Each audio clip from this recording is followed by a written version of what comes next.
Dear Greg, I just found out that my boyfriend, Matthew, has been cheating on me.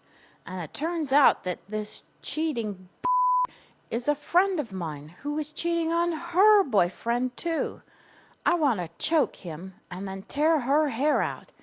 But before I do all that, I thought I'd ask you what I could say to both of them.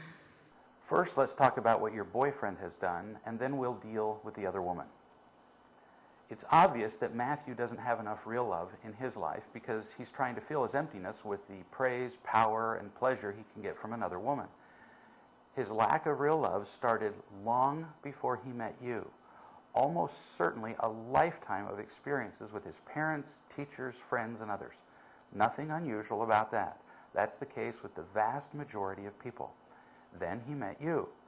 And the imitation love you two traded with one another, flattery, power, sex, whatever, was very intoxicating. I'm sure you both thought the love you shared was real. But you've pretty much proved that it wasn't, haven't you? Imitation love always wears off. That's what happened between you. And now Matthew has gone looking for a new and more exciting source of it. That new source will wear off too. But Matthew doesn't realize that yet. You don't feel enough unconditional love in your life either. Your desire to choke him and to tear her hair out are just two indications that you don't feel unconditionally loved or loving. And that has made a big contribution to the failure of your relationship with Matthew. With both of you lacking real love, the two of you couldn't possibly have established an unconditionally loving relationship. What you had in the beginning was pretty exciting, but only because the effects of imitation love hadn't worn off yet. It's critical that you recognize that this affair isn't about you. He was just trying to fill up his emptiness. He chose to have an affair.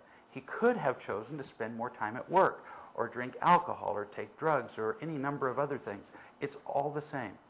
That doesn't make his behavior acceptable, but it should make a big difference in how you feel toward him. Instead of wasting your time, energy, and happiness being angry, you can be understanding and compassionate and make a calm decision about whether you want to continue with this relationship. I can't tell you to stay in this relationship or leave it, but I can describe some of the consequences of either choice. One choice is to stay with him and recognize that both of you need to get a lot more of the one ingredient, real love, that will make a healthy relationship possible. If you make this choice, I recommend that you read Real Love, The Truth About Finding Unconditional Love in Fulfilling Relationships, and Real Love in Marriage. Learn how you both can find the love you need, independently and from one another. You'll have powerful new tools that can completely change your relationship. Another choice is to recognize that at this point, neither of you has enough real love to make a healthy relationship work. Not just with each other, but with anybody. So it might be better not to be in any relationship at all.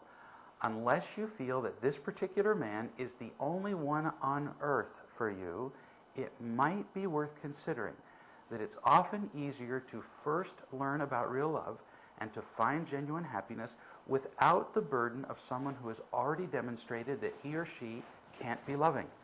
When you're in a relationship without a lifelong commitment, when you're not married, for example, why continue in that relationship when it's obvious that both of you lack the one ingredient most essential to making that relationship work?